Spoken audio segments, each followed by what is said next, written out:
बिहार के बाद 12 राज्यों और केंद्र शासित प्रदेशों में एसआईआर यानी वोटर लिस्ट रिवीजन की प्रक्रिया चलाई जा रही है। इसको लेकर कोर्ट ने चुनाव आयोग को बड़ा आदेश दे डाला और साथ ही याचिकाकर्ताओं को आश्वासन दे डाला है कि पूरी एसआईआर प्रक्रिया रद्द भी की जा सकती है। दरअसल जिस तरह बिहार में चुनाव आयोग को अदालत के कटघरे में खड़ा कर दिया गया, इसी तरह कांग्रेस, टीएमसी, डीएमके और सीपीआईएम जैसे दलों ने चुनाव आयोग को फिर अदालत में घसीट लिया। अब सुप्रीम कोर्ट ने इस एसआईआर प्रक्रिया पर बड़ी सुनवाई की शुरुआत कर दी है, जिसका असर पूरे देश में कराई जाने वाली एसआईआर प्रक्रिया पर पड़ने वाला है। पहले दिन की सुनवाई में सुप्रीम कोर्ट ने क्या बड़ी बातें कही हैं और चुनाव आयोग को क्या आदेश दिया है, आपको बताते हैं। उससे पहले आपको ये बता दें कि एसआईआर के पहले चरण के तहत जब बिहार में ये प्रक्रिया कराई गई थी तो वोटर लिस्ट में गड़बड़ी को उजागर करते हुए चुनाव आयोग पर सवाल उठे थे और मामला सुप्रीम कोर्ट पहुंच गया था। लेकिन बिहार में वोटिंग भी हो गई और अब तक बिहार में हुई इस एसआईआर प्रक्रिया पर कोर्ट का अंतिम आदेश नहीं आ सका। और तो और हुआ ये कि इसी बीच चुनाव आयोग ने बड़ा ऐलान कर दिया। एसआईआर के दूसरे चरण की घोषणा करते हुए 12 राज्यों और केंद्र शासित प्रदेशों में ये प्रक्रिया शुरू कर दी। ऐसे में तमिलनाडु की सत्तारूढ़ पार्टी डीएमके, पश्चिम बंगाल की ममता सरकार, पश्चिम बंगाल की कांग्रेस और केरल की सत्तारूढ़ पार्टी सीपीएम ने इस प्रक्रिया के खिलाफ सुप्रीम कोर्ट में याचिका दाखिल कर डाली। और अब सुप्रीम कोर्ट ने सुनवाई के पहले ही दिन याचिकाकर्ताओं को आश्वासन देते हुए बड़ी बात कह डाली कि राजनीतिक दलों को इस प्रक्रिया से डरना नहीं चाहिए। जस्टिस सूर्यकांत और जस्टिस जॉय माल्या बागची की पीठ ने आगे कहा कि अगर हमें लगेगा कि कुछ गड़बड़ है तो हम पूरी प्रक्रिया को रद्द कर देंगे। सुप्रीम कोर्ट ने तमिलनाडु और पश्चिम बंगाल में वोटर लिस्ट की एसआईआर प्रक्रिया को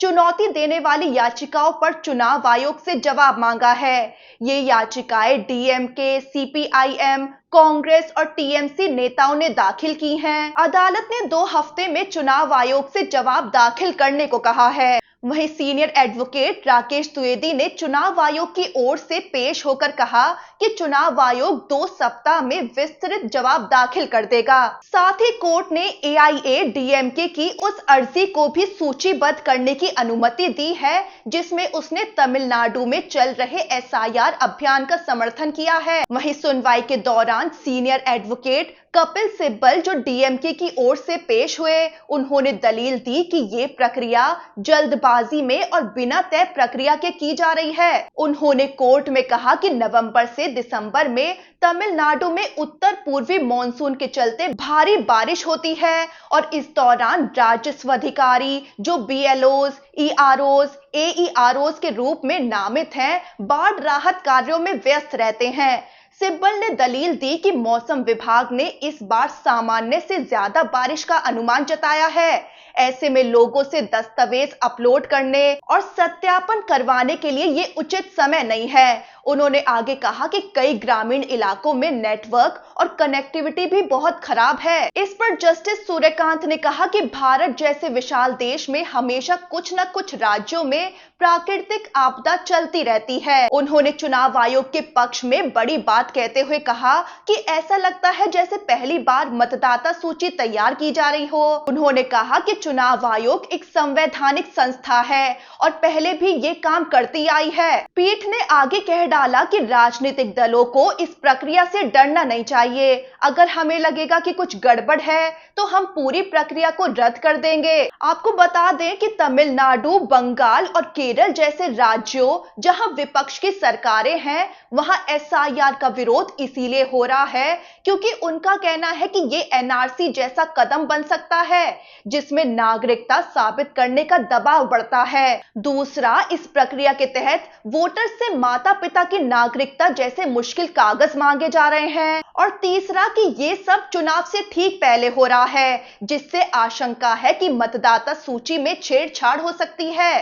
तमिलनाडु की सत्तारूढ़ पार्टी डीएमके का सवाल है कि कुछ महीने पहले ही वोटर लिस्ट अपडेट हो चुकी है, तो फिर ये दोबारा क्यों? पश्चिम बंगाल की ममता सरकार का आरोप है कि अल्पसंख्यक और गरीब मतदाताओं को निशाना बनाया जा रहा है। केरल की सत्तारूढ़ पार्टी सीपीएम ने इसे अवैज्ञानिक और दुर्भावनापूर्ण इरादे से प्रेरित बताया है। तो एसआईआर का विरोध मुख्य रूप से इस आशंका पर आधारित है कि चुनाव आयोग अपनी संवैधानिक सीमाओं को पार करते हुए नागरिकता यानी एनआरसी सत्यापन का कार्य कर रहा है। विपक्ष का आरोप है कि ये प्रक्रिया आगामी महत्वपूर्ण चुनावों से पहले एक खास राजनीतिक एजेंडे के तहत की जा रही है। चुनाव आयोग और बीजेपी की मिली भगत के आरोप लग रहे हैं। वहीं अब सुप्रीम कोर्ट ने आदेश दे दिया है कि अब चुनाव आयोग के जवाब मिलने के बाद 26 और 27 नवंबर को याचिकाओं पर अगली सुनवाई होगी।